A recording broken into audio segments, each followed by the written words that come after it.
the first down as he's up to his 17-yard line. And while it didn't work very well on that play, defenders on 3rd and short know it's going to be a quick read. And really, the quarterback's just going to turn around and hand it off. So that way, you're able to diagnose the play and try and get to the point of attack. But when you're dealing with a fullback, it's hard to knock him backwards. They come out here in the eye. Back to the ground, this time with Gurley. Just a yard on the pickup there, and it'll bring up a 2nd and 9. Now that's the type of play that'll fire up a defense. Hold them to 1 yard on a first down run. It'll be interesting to see if the offense decides to press the run at all, or if they'll abandon it now after gaining only 1 on that play. Shift together here from the D-line.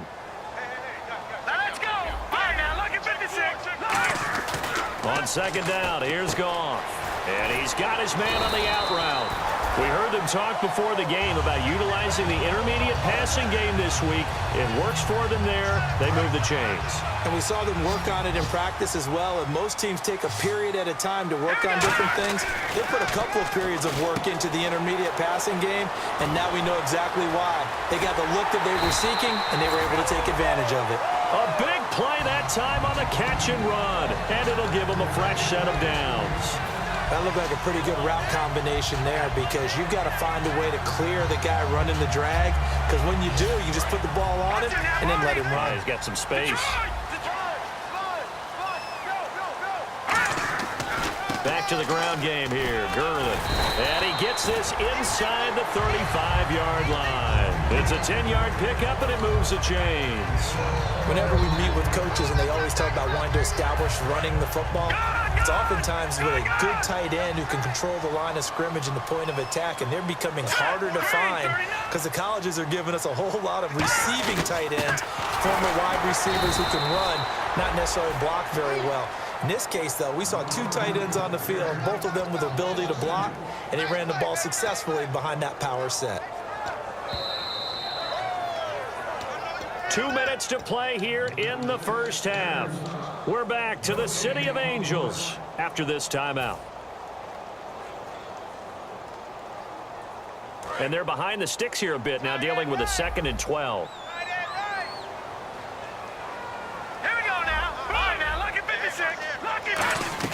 To throw on 2nd down is gone. No, he almost had it. Already with 1 interception, just missing his 2nd there. The name of the game, as always on defense, put pressure on the quarterback. And that's exactly what they've done today. It looks like they've got him a little bit rattled. That would have been the 2nd interception in the first half. So now a 3rd and 12 with an extra defender here in the secondary. A nickel look. Now gone. And this time he's got the hook up. It's complete. Now hang on here. Timeout called by the defense. It's just their first, so they'll have 2 remaining here before we get to halftime.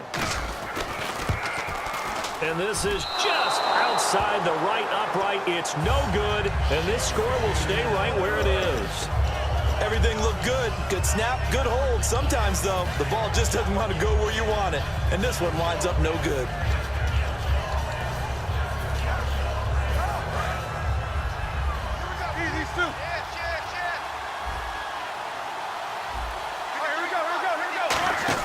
On 1st and 10, it's Roethlisberger.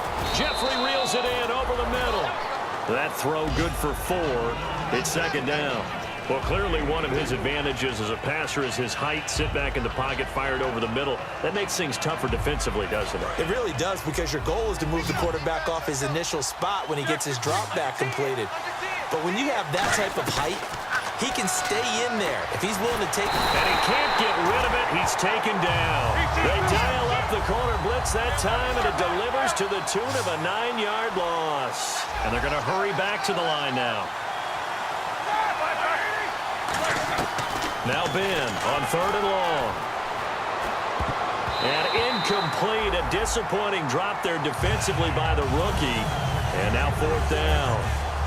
Here's Pat O'Donnell now as the drive goes backwards, so he's on to punt it away.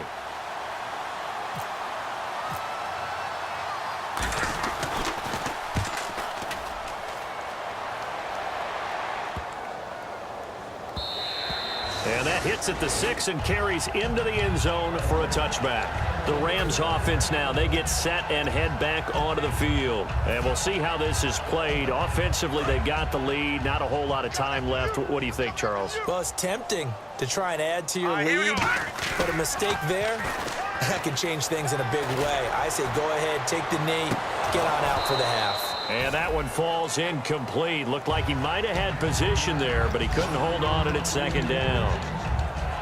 And when all else fails as a defender, when you're not there in the coverage, your best friend is exactly what we saw there. A big play shot taken by the offense. Unfortunately, it ended in a big drop.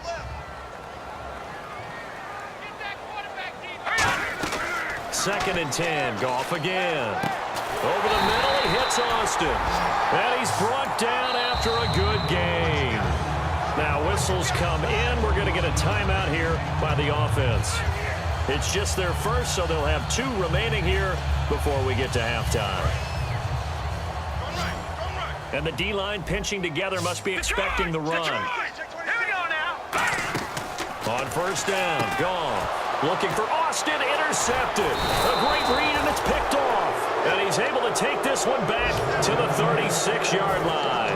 Now this offensive unit ready to see what they can do here. And still no points on the scoreboard. You're coming off of the 3 and out. They're just looking for anything to grab onto right now, aren't they? I'm wondering if someone's going to take charge in the huddle.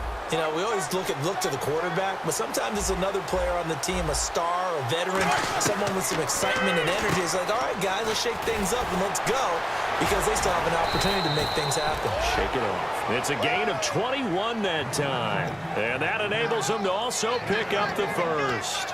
I like watching the wide receiver screen because it's a real teamwork play. Because guess what? The guy catching the ball, he'll get all the credit. But how about the people up to block in front of him, either fellow receivers or offensive linemen? That makes that play a really nice timing play, and sometimes it can break big. 1 receiver left, 2 to the right. They'll throw on first down with Roethlisberger. And that's caught. Did he stay in bounds, though? He did not. Ruled incomplete.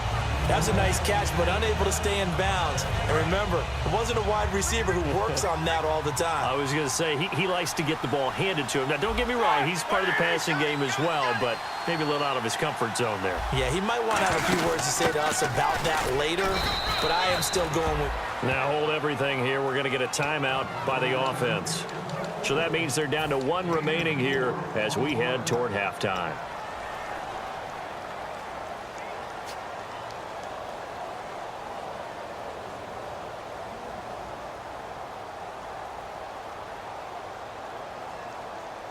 So following the run, we'll see what they do here on third down.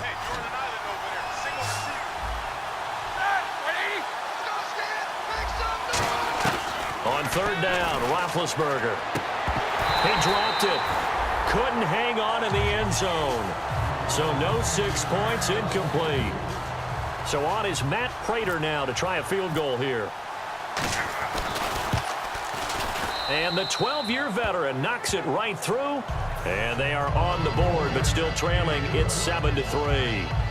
So a field goal here. They're still down, but they put a dent into that lead before the break. And that's got to feel good, because now they've seen that they can put some more points on the board, and that gives them a whole second half to get back to where they want to be, and that's in the lead. The lead cut to just 4 as they kick it away and turn things over to their D.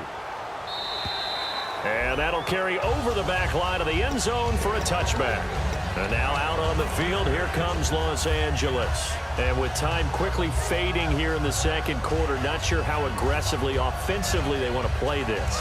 I think we'll find out just how much they trust their guys in this situation if they decide to take a shot. They'll try and start the drive with Gurley. And he's brought down, getting this one up to about the 35. Now whistles come in. We're going to get a timeout here by the offense. So that means they're down to 1 remaining here as we head toward halftime.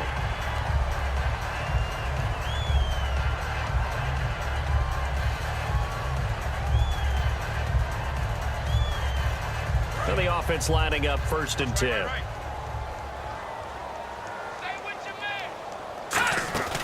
Now a play fake here on first down.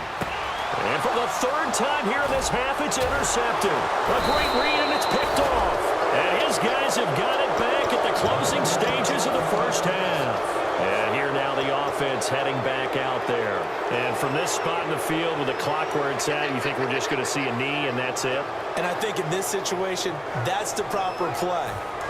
But we do know there's some risk takers out there that may want to take one more shot before the clock runs out. After the interception, here's Roethlisberger. Into a double team, and it's intercepted. Intercepted. Picked off by Akeem Ayers. And his guys have got it back at the closing stages of the first half. That late in the clock, second quarter, why not just run it a time or two and get it into the locker room? What you're saying makes absolutely perfect sense. Run it and get out of there. But I'm just wondering if the pressure of today's NFL and the high-powered offenses that you're facing may have forced them into saying, let's try and get some more points. So we've come upon halftime here in Week 17 as we will send you eastward to Orlando and Larry Ridley. He's standing by with our EA Sports halftime report. Take it away, Larry.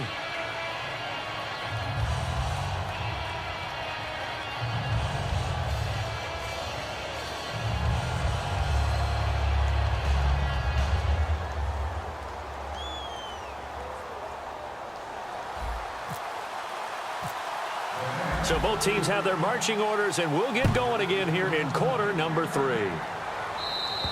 And this will be a touchback as that sails over the end line. So here they come, the road team now getting the football first to start this third quarter. They're close game, but they're going to need to do a little bit better probably here in half 2, no?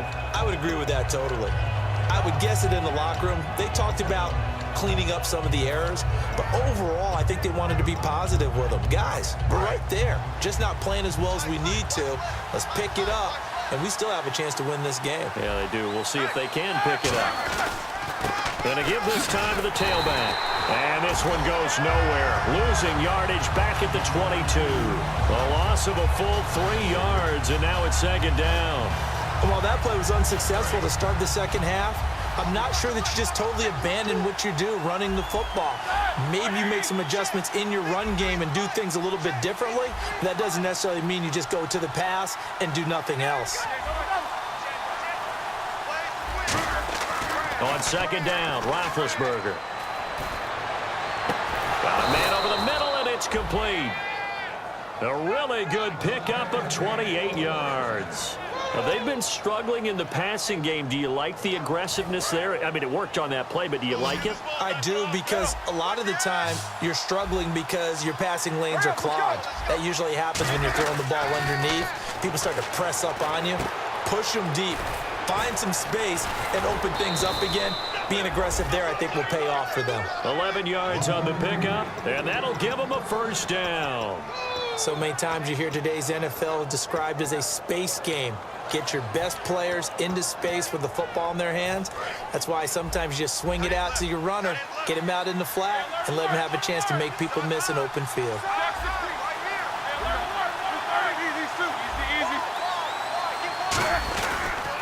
They'll give it to him right up the gut. And they went the wrong way there. Losing yardage back at the 43-yard line. Wasn't that long ago that the NFL guys really didn't adopt much from the college game.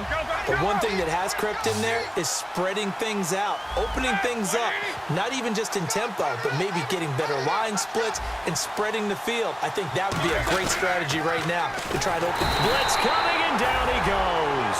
It'll go in the books as a 7-yard loss on the sack, and it's third down. Man, he got in there so quickly, Charles. What could the offense have done to adjust and account for that? But what you're hoping is that you figure it out and you see and get a clue that maybe there's going to be some pressure coming at you, and you change the blocking schemes. Maybe you go to max protection. The biggest ones, maybe you bring your running back in to try and keep you clean. But in that case, that didn't happen. Zero accountability, and a sack resulted. Now it's Roethlisberger. And he can't come up with a pick. Nearly his second of the game. Instead, fourth down. Here's Pat O'Donnell now. He'll boot it away from about his 35.